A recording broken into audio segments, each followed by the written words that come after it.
know, forces from Eritrea that are there, and we have forces from an adjoining region, Amara, that are there. They need to come out.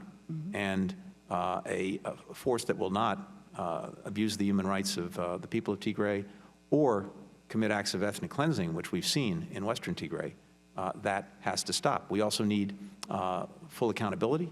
We need to get an independent investigation. Well, let's get some analysis on what's happening in Tigray by speaking to Stephen Cornish. He's in Geneva, and he's the General Director of Doctors Without Borders, and he has just returned from a Sudanese refugee camp on the border with Ethiopia. And Mr. Cornish, good to have you with us. So first up, just describe the stories that you were told by people who'd had to flee the fighting.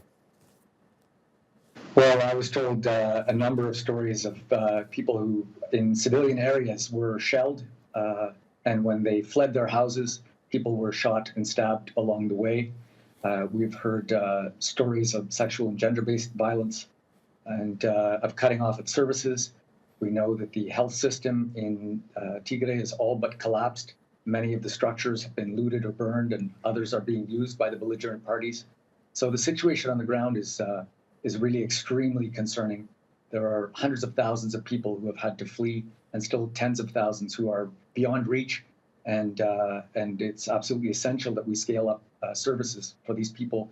The conflict is now in its third month, and so we're extremely worried for both their health care, for their nutritional status, as well as for their mental health. Many people are extremely traumatized from the levels of violence that they've seen.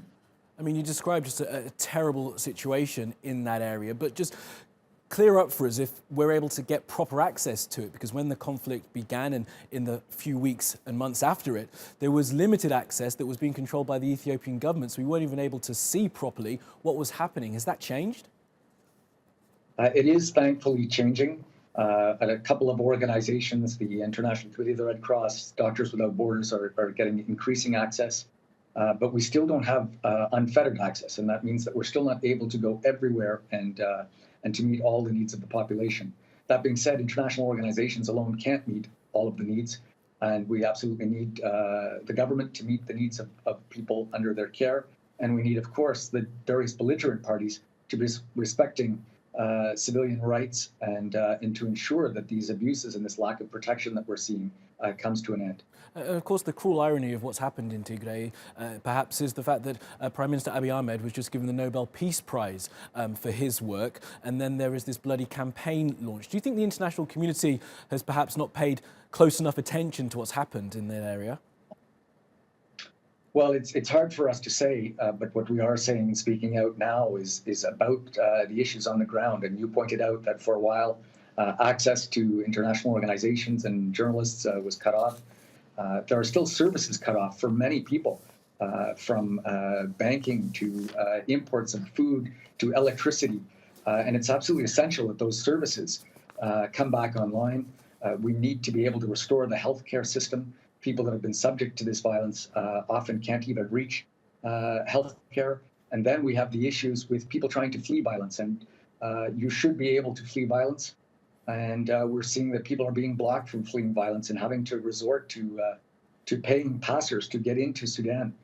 We have about 60,000 refugees that have made it to Sudan, but that flow has largely stopped, or it's down to a trickle. And those people should be able to flee Sudan, and in Sudan, we should be able to have the proper level of care. And what we're seeing there is once people have fled to safety, there's still a lack of food, of shelter, of protection.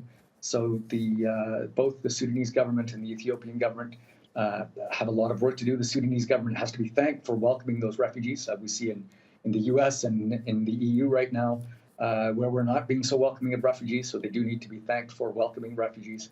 But we all have to scale up the assistance and ensure that people's basic needs are met, and that protection is restored, so that these wide-scale abuses and violence comes to an end.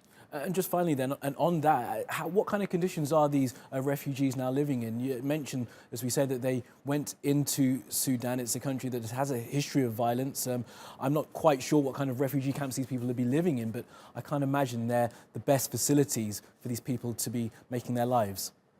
Yeah, well, there's two types. There's the transit camps on the border, and that's what we're really, really concerned about, because there according to international law, you shouldn't have camps on the border, so people should be moved, but they have to be moved voluntarily. And while there, they certainly need their basic services met. And we're seeing nutritional status dropping, not enough food, not enough shelter, not enough protection.